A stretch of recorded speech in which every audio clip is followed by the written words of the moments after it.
Today we continue with our class Others People Money, and this session and all of them should be dedicated to Rifash Lama of our dear Rabbi Lerner Shlita. His name is Yaron Ben Doris, also to Yehudis Bas Noach, Ariela Ora Bas Anna, Yemim Rasi Rachel Bas Brindel, David Shlomo Ben Sandra, and also a quick release of Moshe Shmuel Ben Pnina. Bezos Hashem. All right, and we continue. On our topic. So it's big topic is stealing by borrowing without permission. Okay, that's our topic. And it says, one second. It says as follows. So it's part number 2. Exception: when no one minds when others borrow. Okay. People normally will not mind when others borrow the item that will surely not be damaged. For example, no one minds if one uses their hammer, sits on their chair, or wash your hands with their washing cup. Using a type of item that nobody objects when others borrow it is not considered stealing, even if borrower borrow it without permission. 1 second. So please put yourself on mute. Check your mute button. However, continue. However, if the borrower is aware of some factors that might cause others to object, he may not use it without permission. For example, a night worker arrives at his office and hung his coat on a co-worker's private hanger. Okay.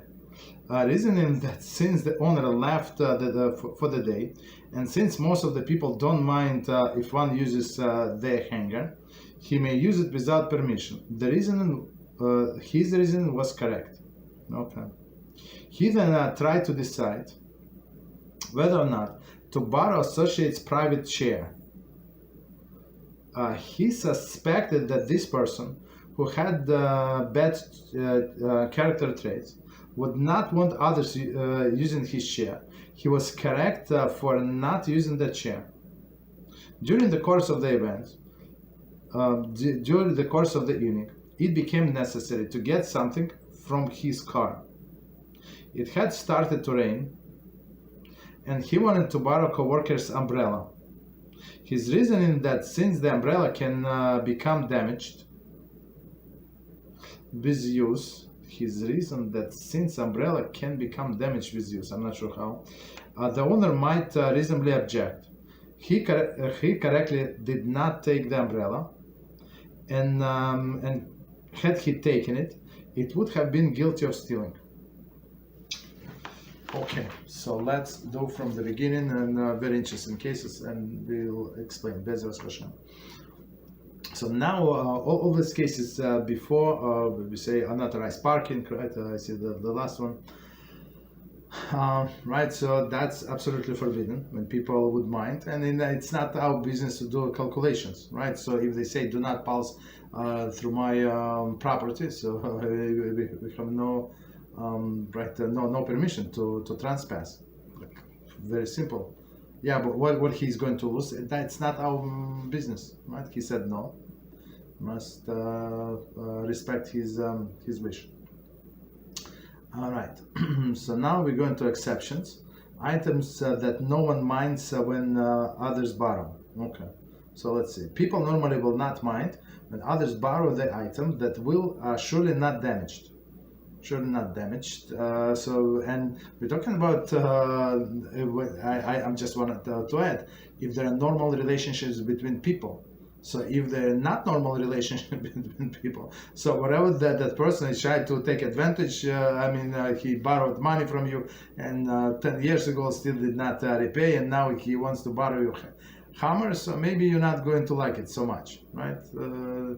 Okay, that's just a side point. But if under normal circumstances, right, somebody wants to borrow a hammer, can you break a hammer? Technically, yes, I think, right? But not so simple. Okay. Even if you don't know how to use it.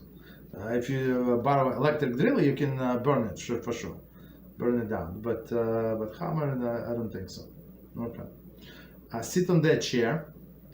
Okay. Again, if with clean clothing, okay, right, with clean, or wash hands with their washing cup.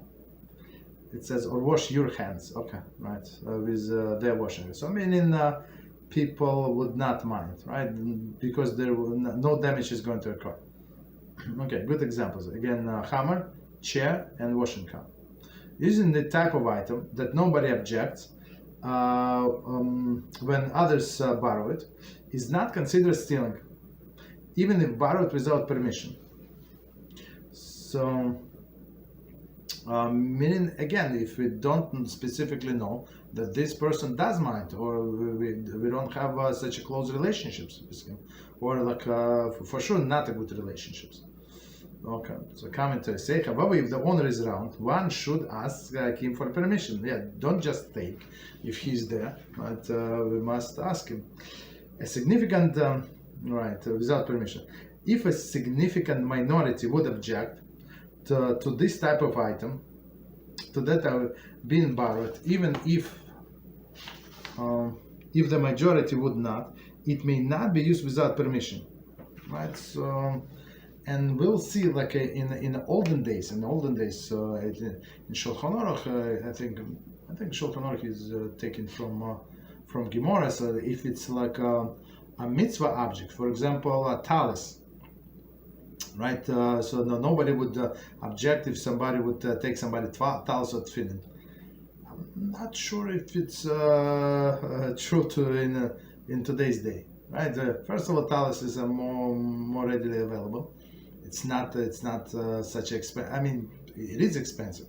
Good one is still expensive, but there are so many of them. So why should you borrow mine if you can go by yourself, right? Or get the shul ones, right? And some people, I sometimes see talis like one like it's. I'm not sure they never washed it.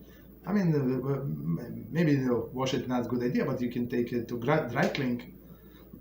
Let them dry clean, but it's so dirty, so disgusting. So if the person like that would borrow mine, like for like he would do like even in one time, he would adore it. Why would I want it, right? Or tefillin.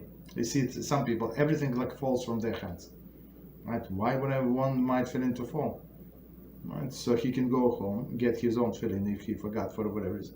He can put it on later, no problem. Say it's Shema. Okay.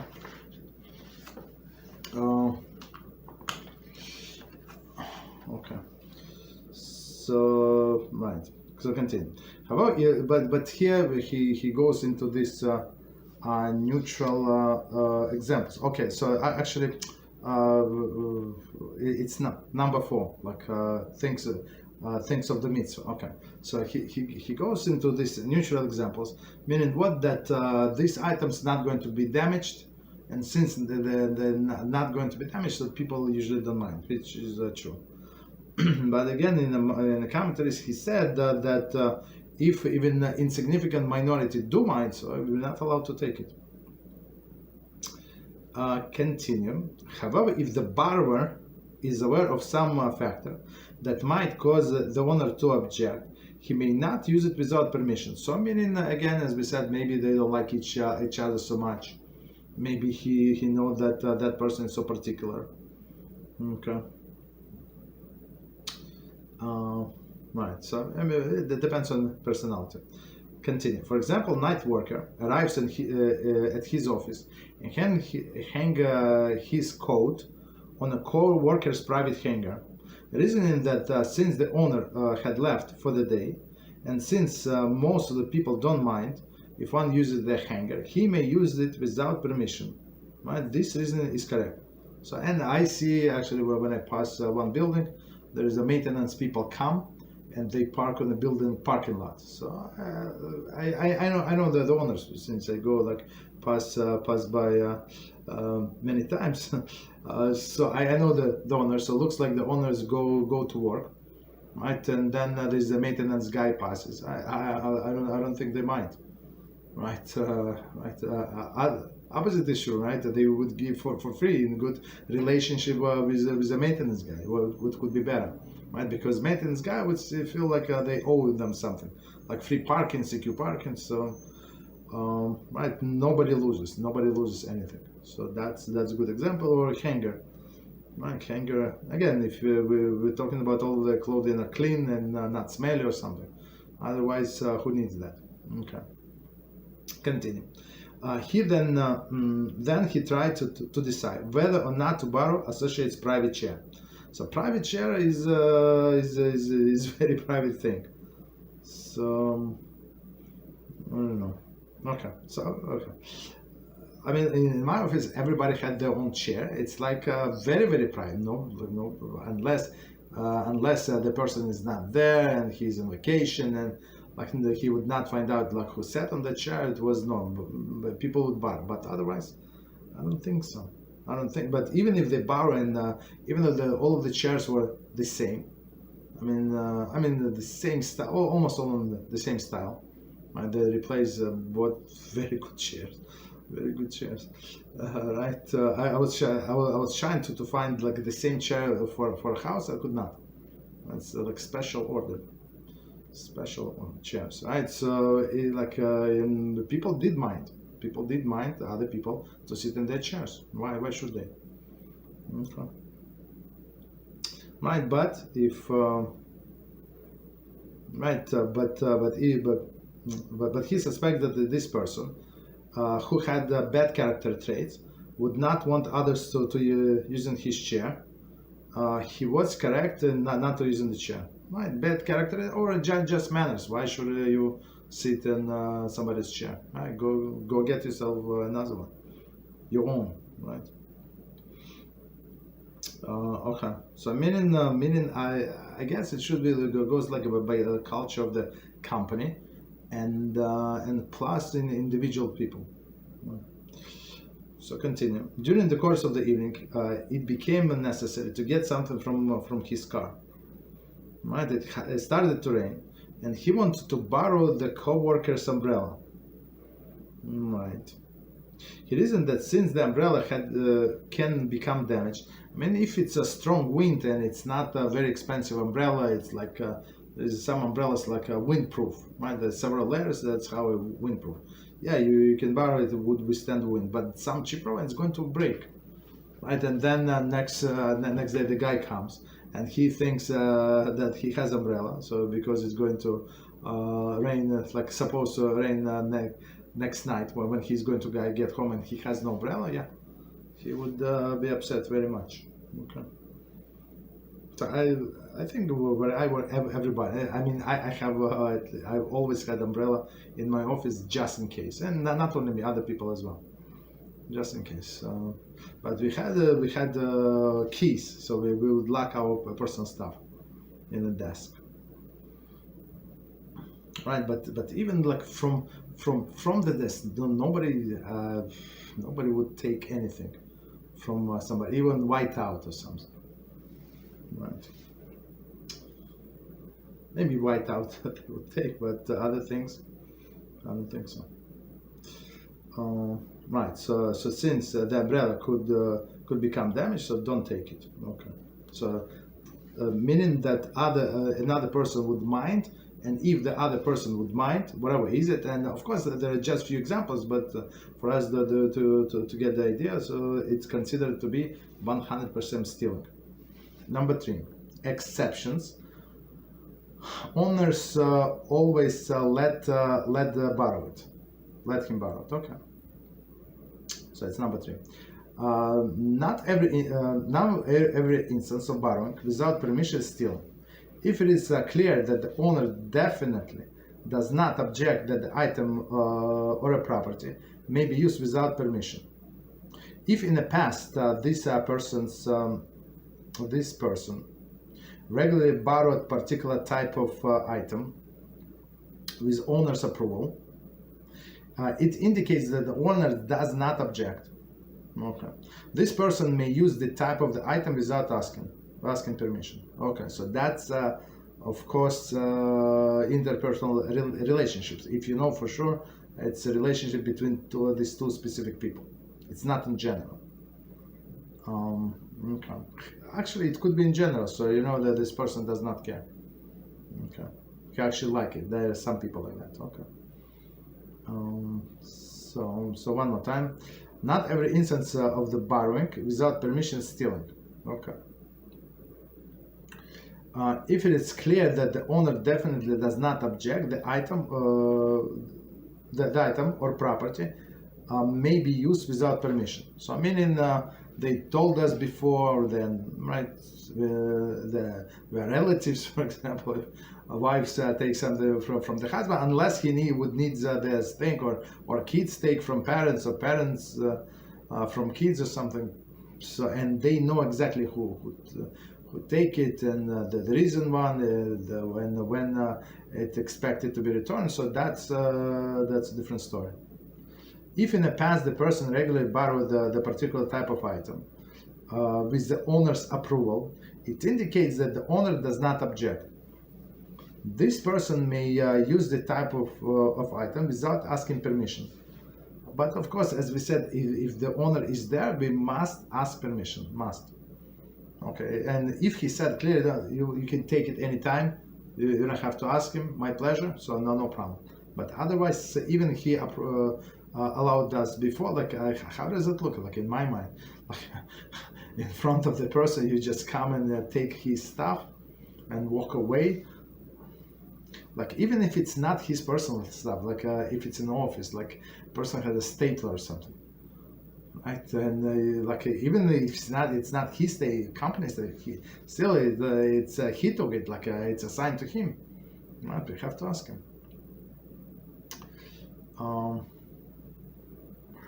Number 4, exceptions. Items used to perform the mitzvah. If the item is being borrowed to perform a mitzvah, we presume that the owner does not object, because people are usually pleased to have others perform mitzvah with their possessions, if it does not cost them anything. And commentary. Also, the part of the mitzvah being done, the borrower acquired to him. Okay, so let's continue. Therefore, unless there is reason to suspect that the owner will object, one may borrow the mitzvah item without the owner's permission. However, there are many instances where judgment and common sense will tell us that the owner does not want the item taken without permission, even to perform the mitzvah. Just one second, let me see how long is it. Okay, so before we go, now he's going to go in all of the examples. So before we go to the example, let's do the introduction first. So as we said, yes, that's what it says. And I don't remember any qualification in Gemara.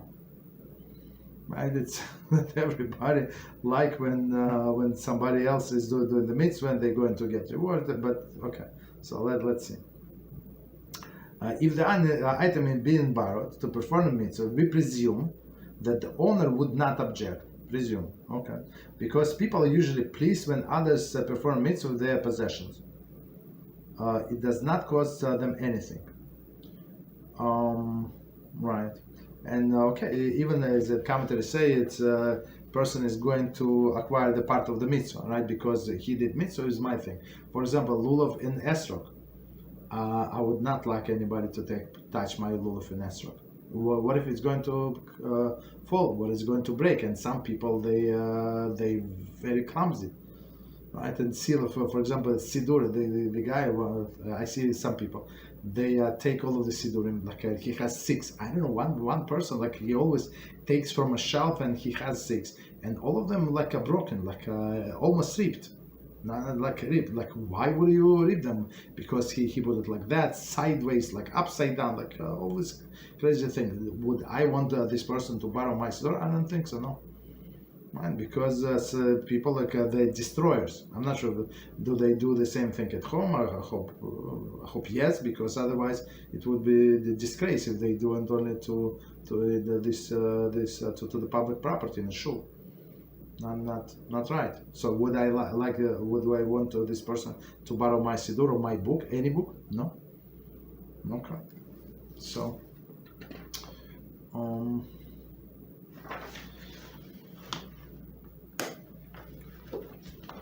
continue. Therefore, unless there is reason to suspect that the owner will object,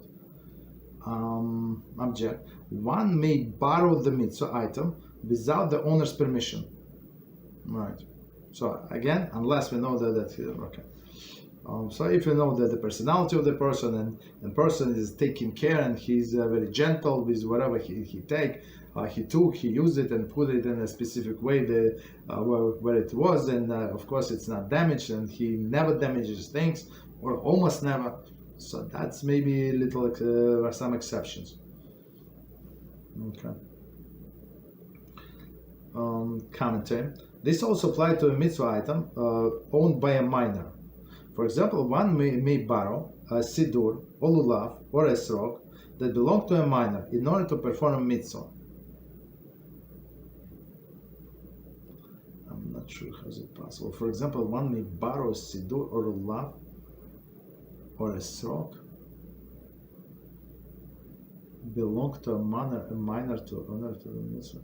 I'm not sure how is it. I mean, it's a different story. You see, a minor cannot grant a possession to a person, right? Grant the right of possession. So when it says about lulav and esrog, it says that you have to take yours. So meaning it must be mine. So if me person, if I have mine and I want to give somebody else, right? All my family using one set. They don't buy more than one set. Okay, no problem.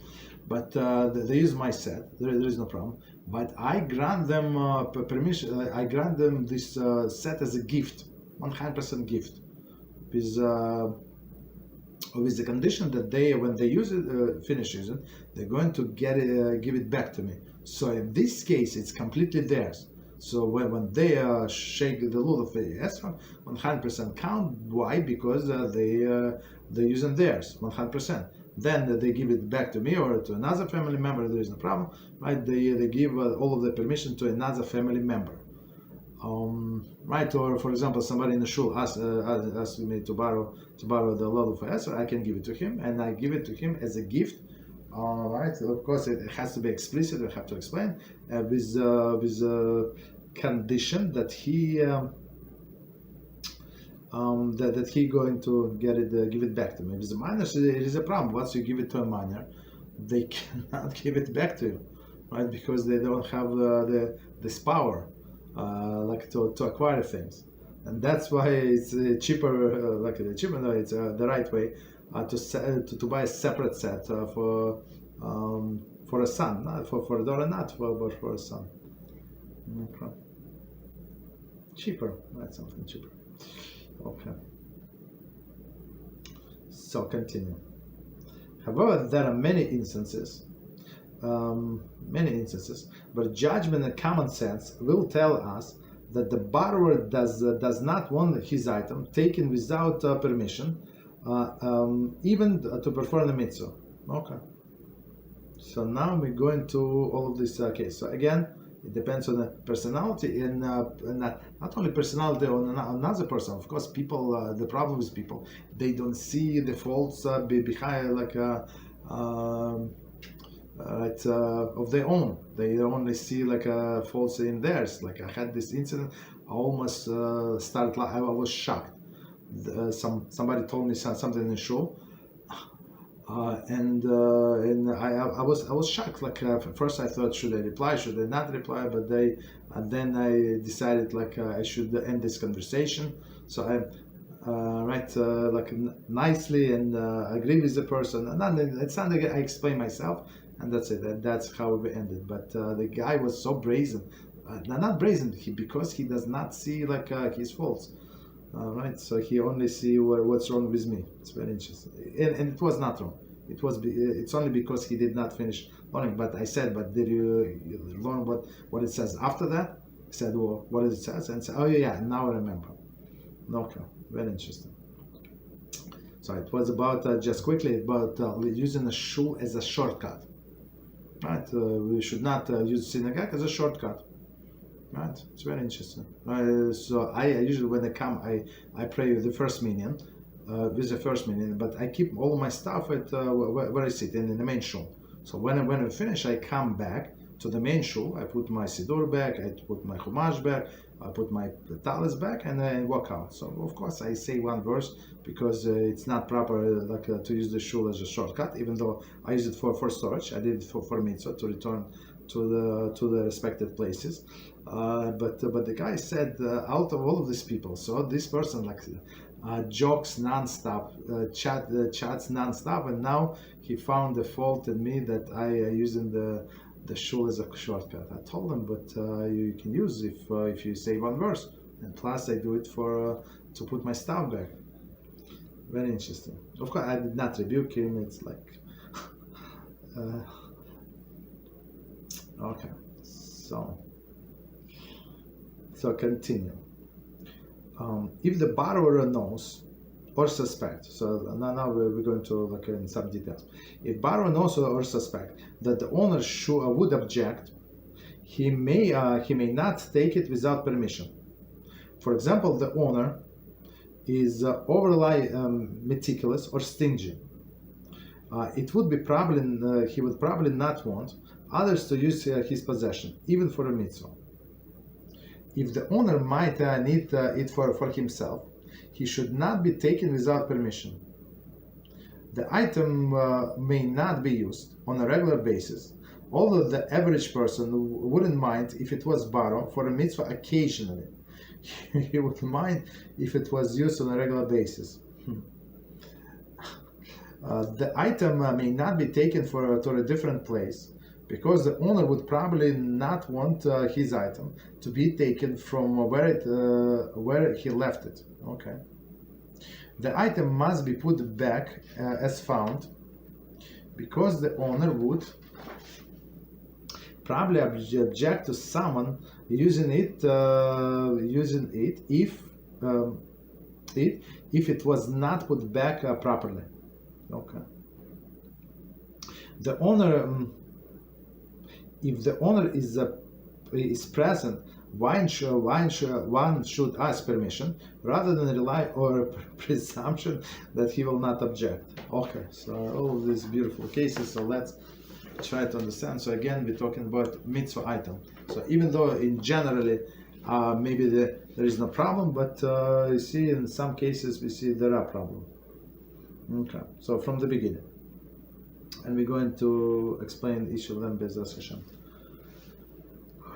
If the owner knows or suspects that the owner would object, so again they're not such a good relationship, or this person knows that he's clumsy, and or think might break for example on Lulam and Esrog. So we always buy Esrog with a pitum, right? This I think. So there are esrogs with pitum without one. So, but if it without one, if it fell before like a natural, there's no problem. It's still kosher. But if mine falls and it breaks the pitum, so now it's not kosher.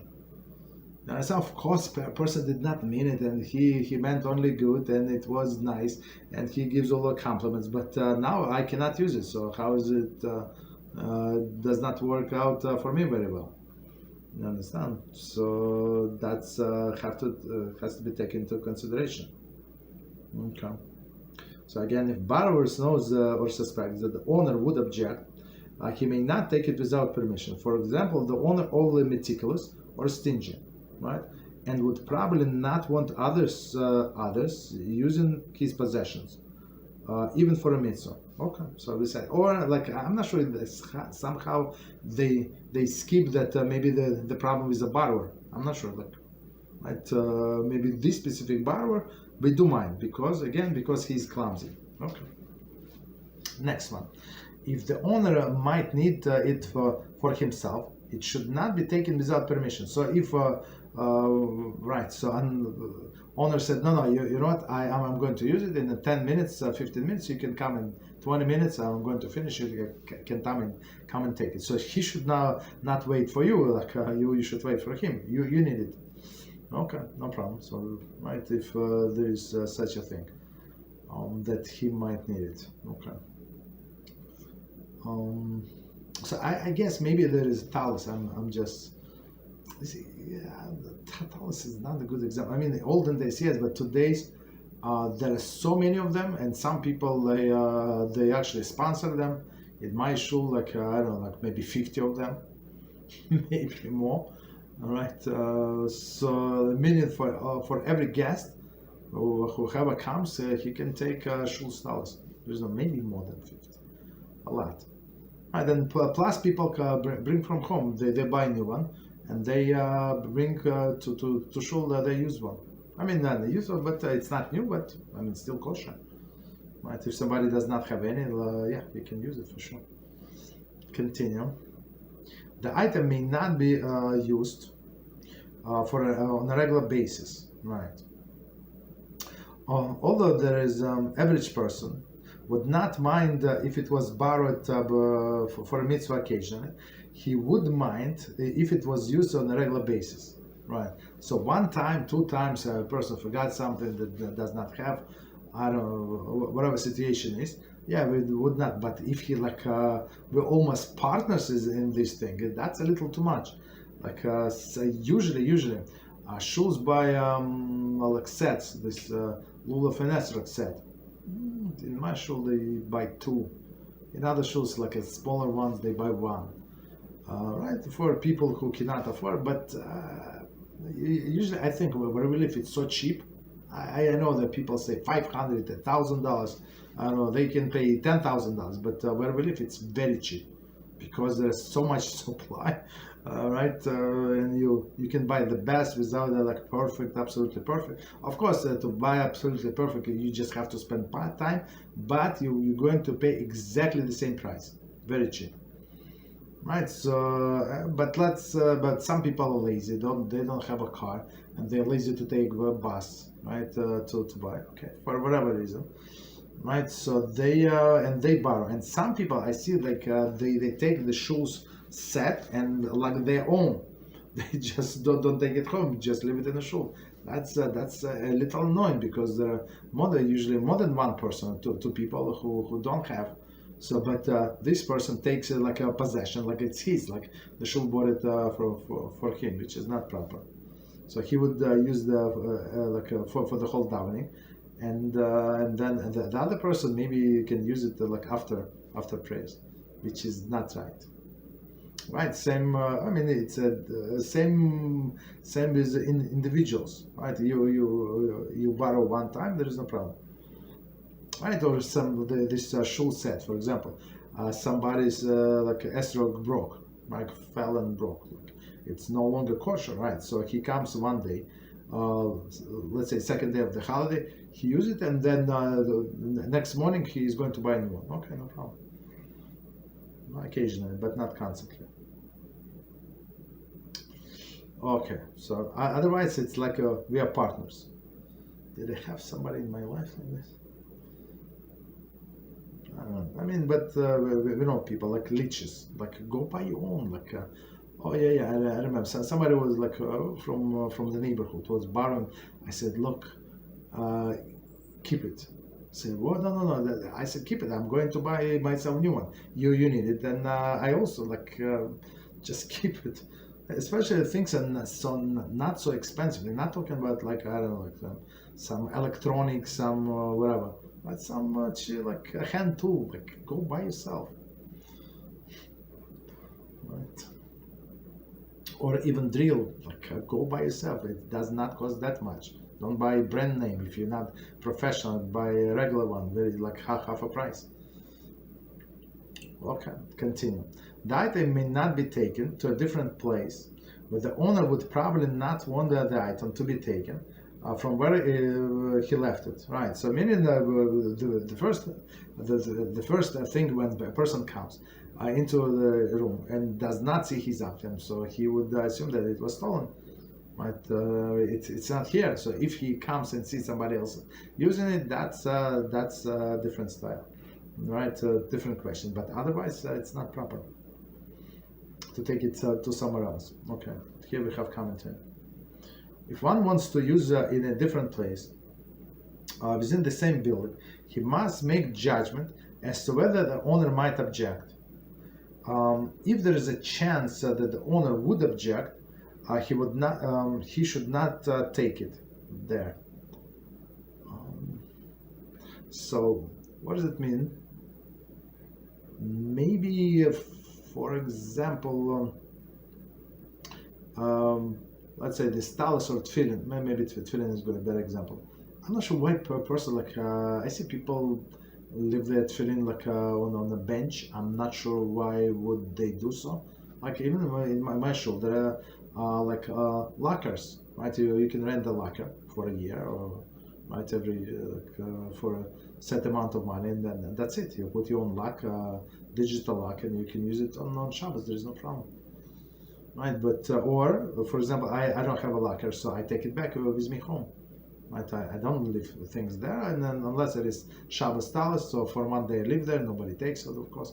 After Shabbos, I take it home, right? But tefillin to live for a day. First of all, it's very expensive, and if somebody decides to use it, right? So for example, if there is a synagogue, right, and there is a base medrash, so if a person goes to the Nazaminian in the base medrash, so this person in the synagogue comes and see tefillin is missing, right?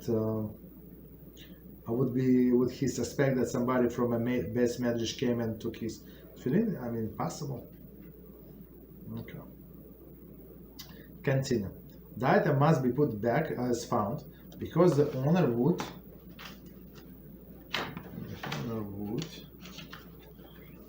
probably object to someone using it if it was not put back properly, right? So meaning exactly as it was found, and right, and it's not because this person is picky or something like an owner, right? It's just right manners. And the last one: if the owner is present, one should ask permission rather than rely on the presumption that he will not object. So there are some cultures that people, they borrow things, they go like to somebody else's house without knocking, and some other people do not close the door, and so they open the refrigerator and start helping themselves. So I had several questions about this topic.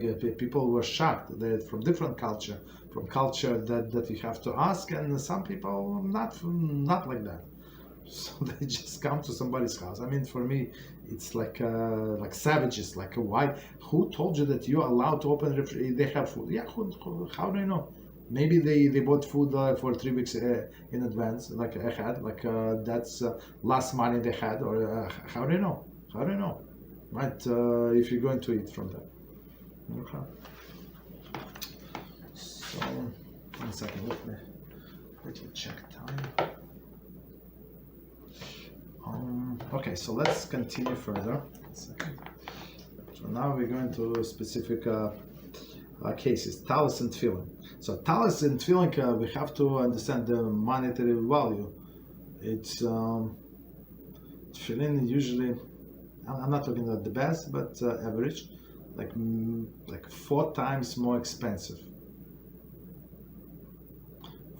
4 or 5 times more expensive than talis. I'm talking about average talis, not super duper talis. Okay, so right, so it's not so we have some idea. Okay, so continue. One may borrow talis or tefillin without asking permission. However, if he finds it in a closed private locker, or if it is brand new talis, the circumstances indicate that the owner might not want others to use it. If the borrower is not is hot and sweaty, right, there's a high probability that the owner will not want him to wear the talis or tefillin, right, because it can damage, right. After using talis or tefillin, the borrower must fold it and put it back as he found it. On Shabbos, he should refold the talis, but not the original folds. According to some poskim, one is not permitted to refold it on Shabbos. Okay. So continue. Sforim. One is permitted to use private sefer that had been left in a base midrash, because the owner will not mind if someone uses it occasionally. Okay. However, if the owner kept it in private locker or in out of the way place, there's a good chance that the owner would not want it taken, in which case he may not use it without permission. Lulav and esrog. One may briefly borrow lulav and esrog without asking permission. The owner will probably not mind because when it is taken briefly to perform the mitzvah, the risk of damage is low. If the owner will be pleased, and the owner will be pleased to let it be used for a mitzvah. However,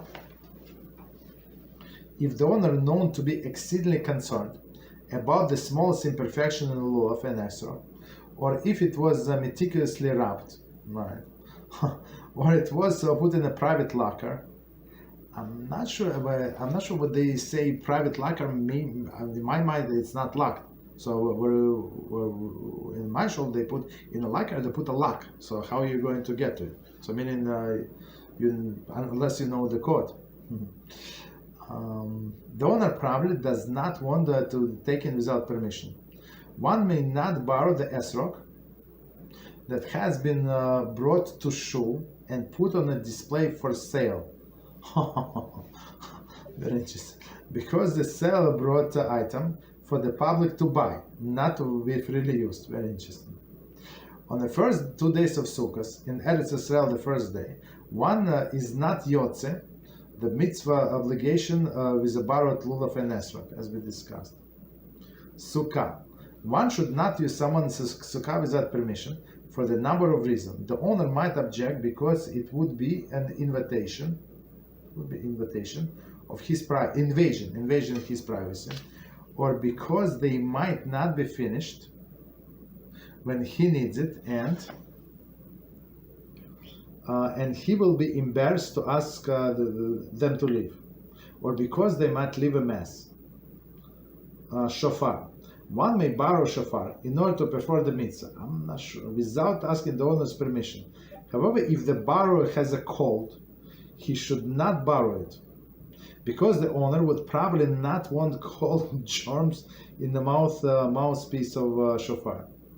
Therefore, if the borrower suspects the owner to be fastidious about germs from someone's mouth, he should not borrow without permission, even if he does not have a cold. Okay, so let's see. Let's do maybe a few and then we stop. So we start with talis and tefillin. Okay, so one may borrow talis and tefillin without asking permission. So he said, see guidelines to D4, right? So as we said before, again, if a person does not mind, again, if a person not sweating and this and that, so maybe yes. Okay. However, if he finds it's closed in private locker, so closed in the way I understand it's without a lock, but just locker and that's it. Okay, so it's name of a person. Or if it's brand new talis, right? Especially brand new, it's white, it's perfect, pristine, if it's all like dore, like some people wear talis. I'm not sure how it's possible. How they're not embarrassed. You can cook it in a soup. It's going to be a very thick soup. If you like in 15, 20 years they never cleaned it ever. I'm not sure how is it possible. The car they clean 7 times a month or something. But talis never. I'm not sure. It's beyond me. And to clean it, it's not so expensive. But dry cleaners, some of them would like to charge you for as a blanket. Blanket is very expensive. So I say it's not blanket. It's very thin. So they say maybe it is like a curtain. Oh, curtain, no problem. Charge me as a curtain. It's okay. Right? It's not so expensive. Like if you do it once, like twice a year, no problem. Before the holiday or something. Okay. So if it's new or it's locked, that's problematic, right? The circumstances indicate that the owner might not want the others to use it, right? Again, new or in a locker. If the borrower is hot and sweaty, so always, like who needs like somebody's sweat, right? Even though in my mind, even though his talus is not so like clean, but to get, but it's his own sweat, to get somebody else's sweat, right? And so, like some people would be sweaty and put it like and zipped in the bag. Again, a problem. So if it's your own, even you are too hot or something, like you would leave it open, like to air out, right? So, but don't close it in the bag. This is sweaty towels. Right. So again, if the borrower is hot and sweaty, there is a high probability that the owner will not want him to wear the towels on tefillin. Right. Tefillin also, like a leather, can be damaged from the sweat, for sure. Continue. After using towels at tefillin, the borrower must fold it. So meaning right to put it in the right place and to tefillin, wrap it. Right, and put it back where he found it. On Shabbos, he should not refold the talus, but not on Shabbos. He should also refold the talus, but not on original folds. Right, so because of milach of laundry. Right, so last step after the laundry, what do? You fold it on the creases. So meaning, so it would be. Would be nice and neat. So on Shabbos, since it's not allowed, so we don't fold it on creases, so we do it like opposite. So what I do, I like fold it opposite. Some people that throw like because there is some opinion that just according to some poskim, one is not required to refold. So meaning, right, to refold it, but even they own, so they throw like a piece of rock.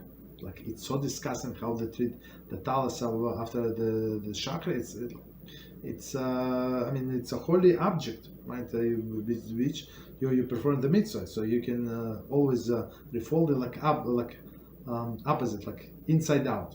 No problem. And then of course you did it inside out after Shabbos. You're going to refold it. So meaning you show that you're not satisfied. For sure, there is no problem.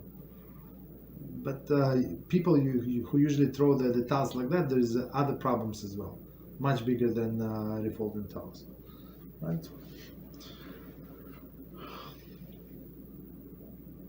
Okay, so the only thing, as we said, is folded by creases. Okay, so continue.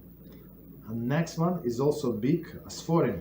Okay, one is permitted to use private sefer that had been left in a base midrash. So meaning that if it's there, a person was learning from it and he left it in a table and it's not forgotten, that's right and right. So that's in the middle some, because the owner will not mind if someone uses it occasionally. So for reference, for example, but not on a daily basis. So today again, like at least where we live, the foreign is so cheap. I mean, compared to other countries, right? Right. So much cheaper. So there is no need. Like if you say if you want to look up something in a safer, or you want to check if you want to buy it or not, that's a different story. But using like on a daily basis, it's not a good idea.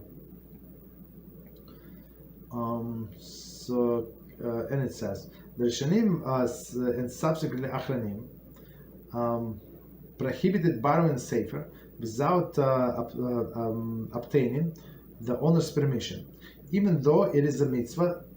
It is a mitzvah to let other learn from one sefer. Nevertheless, the owner will probably object because the sefer tend to be heavily used at times and might easily become damaged. For example, pages could drip or soil. Bindings could break, etc. So before we continue, so in olden days, yeah, I mean, In olden days, the paper was not as quality as today. The print was not as the quality of today, and the binding, everything was today is everything is very different. So meaning in olden days to ruin the paper was very easy, and plus it cost a lot of money, a lot of money. So people did mind, and unless of course we ask them. However, in nowadays and age, printed form are abundant and inexpensive. For this reason, some later poskim rule that one may borrow private sefer without owner's permission, because the owner would probably not mind having the sefer used on occasional basis. Okay, so now again, since they common and inexpensive, right? So some people don't mind, but again, if somebody would use like a greasy hands, will use somebody else's safer, and now it was inexpensive, but now he has somebody fingerprint from like a potato kugel in the middle. So how is it going to work out for me? Understand? So again, if it's possible to buy our own, and plus it is a mitzvah. So I see that there's people, for example, who never wash their towels. They drive new cars. That's the problem. It's not like they never eat them from the garbage or something, leftovers. No. They have money, have jobs, so they just have this I don't know, like this attitude. They not to wash their towels. So and don't buy their books. What is the problem? It's a mitzvah to buy a book. Even if you read only one verse from that book, okay, bring to your house a lot of holiness, right? They pay for a cable vision, right? It's nothing for them, right? It's Tavat Hashem, right? There is no problem, but to buy books there is a problem. They have to buy. Why? Okay, so buy yourself the way I see it. So I told somebody, buy yourself a book. Say I need it only for reference. I say why only reference? Why don't you learn the book? Okay, if it's one book, learn from the beginning to the end. Right? Movies people watch like from the beginning and end to the beginning, and right. Unfortunately, or sport programs they watch. Fortunately, I'm talking about people who think that they're religious. I'm not talking about other. Okay, that's how bad the situation is. Okay, so let's see. So we did. No, we did not finish Svarim. So let's do Svarim. However, if the owner kept it in a private locker, right? Or out of the place, so meaning he put it in a stock, like very neat. So of course he showed that he does not want anybody to use it. There is a good chance that the owner would not want it taken, in which case he may not use it without permission. Okay. Lulav and esrog. Okay. Lulav and esrog. One may briefly borrow the lulav and esrog. So what is it briefly? Briefly, like technically, everything you need to do is just shake. To shake it, if you take it into your hands, that's it. You can say blessing, put it down, and that's it. Like you did the mitzvah. Of course, I would say you shake it like to all of the four corners of the world, up and down. Right. So how long does it take? I don't know, 1 minute. Right, 1 minute.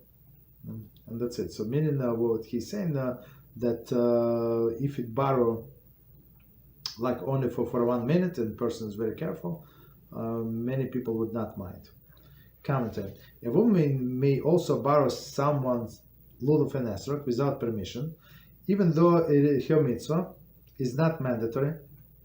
Nevertheless, the owner will also be pleased let it be used for the voluntary mitzvah. So for men it's obligation, for women it's not obligation, but in Ashkenazi world women can do the mitzvah if they chose to, but right, but she has to be serious, and meaning that she accepted like forever and ever. Or she said bli neder.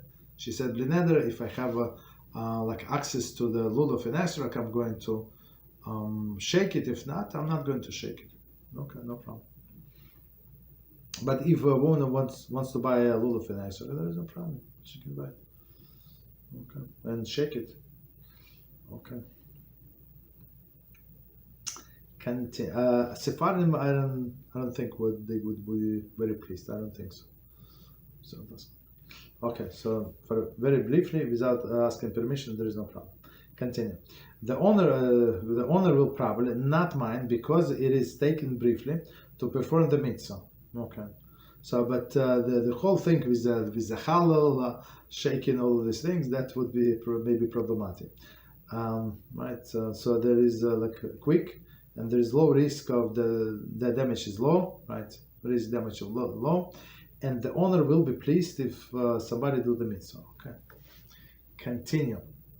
However, if the owner is known to be exceedingly concerned about smallest imperfection in the lulav and esrog, and people they come with a magnifying glass. I'm not sure what they look there, but it's okay. But that's what some people do. I'd look for any imperfection, or if it was meticulously wrapped. So meaning for sure you see that person cares very much about it. Right. Or was it put in a private locker? The owner probably does not want to be taken out with his permission. So some people, some people leave it in the shul. It's very interesting. Some people come only on holidays, and they live in the shul. So how does it work for them? I don't know. Like it's beyond me. It's absolutely beyond me. Why? Because you have to shake a lulav and esrog every day. Why would they live for the weekend, come only for the last 2 days? Good question. I don't have an answer. So, do they have another set at home? I don't know. One may not borrow the esrog that has been brought to shul to put on display for sale, because the seller brought them for the public to buy, and not to be freely used. So sometimes a person wants to do a business, and he bought the whole number of sets, and he wants to sell, right? In not in this shul, but in another shul that he used to go. Yeah, they invited the person. Right, from person. So he would bring the sets, a little maybe more expensive than usual, but look, it's like personal delivery. You don't have to go anywhere. Were not too many to choose from, but I think all of them were good qualities. So maybe like a little extra that we pay for sure for a good quality. When we buy, you have to watch. I mean, not all of them are kosher. I mean, not all, majority of them kosher, but you still have to choose. But he used to bring all of this good. So of course, like he brought to do the business, right? And not to lend some other people to use it. Okay. Continue. Note: on the first 2 days of Sukkot in Eretz Yisrael, the first day, wine is not yotze mitzvah obligation to borrow this lulav and esrog. So as we said before, so you have to do what? You have to own it. So, but the other person can give us as a gift, and then and we can accept as a gift. So that's the problem with a minor. Minor, you can give a minor as a gift, but he cannot give it back to you. That's the thing. Okay, so let's do the last one and we stop. Sukkah. One should not use salmon sukkah without permission for a number of reasons. So sukkah, usually people build it in their property. So usually, I mean, if it's in the backyard, it's needless to say. But sometimes they put in the front yard. But still, it's somebody else's property. Why would you think that it's normal to walk on their property? Okay, right. So sukkah, they say, would not mind. Okay. So without permission, number of like in my mind, it was in my mind. So the person would not damage sukkah. How can you damage that unless they start breaking the walls or ceiling? But otherwise, it's out of all of these other things, like out of the list, it's the less probable that the person can damage it. The owner might object because it would be invasion of privacy, right? Because he would go in his private territory, and now he's sitting in your sukkah, or because they might not be finishes when he needs it, right? So I mean, right. So of course, if somebody allow you to use it, there is no problem. But usually there is communal one, right? And almost done. And he will be embarrassed to ask you to leave, right? Or because they might have leave a mess. So again, like come with your own was a tablecloth, right? Come with your own garbage bag, and that's it. Like the way I see it. If I would need to use somebody else's sukkah, that's what I would do, right? To take napkins, to wipe everything, make sure that it's clean, right? And the last one, shofar. This one I for sure I don't understand. Like people who is going like it says don't drink with the fellow from the same cup. Right, to put in the mouth what other person did, like put in his mouth.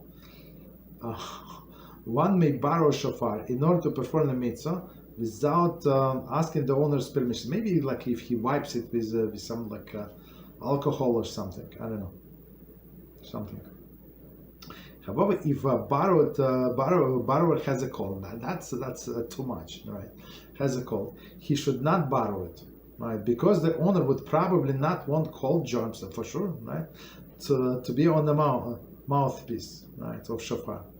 Furthermore, if the borrower suspects that the owner is fastidious about the germ from someone's mouth, right, he should not borrow it without permission, even if he does not have a cold, right? So I mean, there are people, for example, from my family, I can drink or eat after them. There is no problem. But after other people, me personally, I wouldn't mind. I would not like anybody to use my shofar. You want shofar? Go buy yourself shofar. Like again, today everything is so cheap.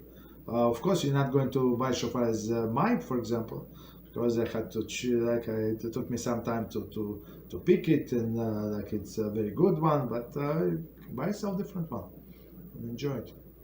All right, so we should be very careful with all of the things, because it would be count in Shamayim as a stealing, even as we understood from today class, that some people would not say anything. Okay, so let's take 5 minutes break and continue with different topics. 5 minutes.